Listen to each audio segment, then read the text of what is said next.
cos square theta minus sin square theta equals to half হলে cos to the power 4 theta minus sin to the power 4 theta কত হবে?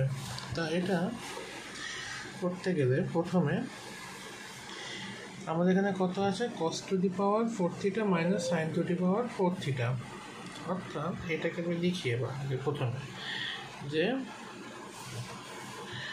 cos to the power 4 theta minus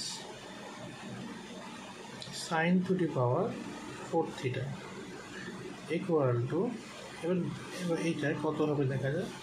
cos to the power 4 theta মানে cos square theta whole square minus sin to the power 4 theta, এটাকে আমি লিখতে পারি sin square theta whole square।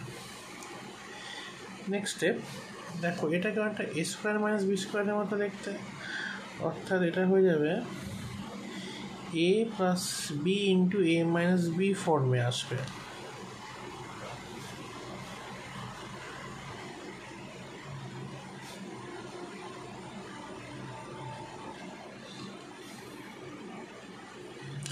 এইটুকু মানে কত? 1, আর এইটুকুর মান দেওয়া আছে এখানে হাফ, তাই ইন্টু 1 তাই পুরোটা হবে 1/2। ওকে।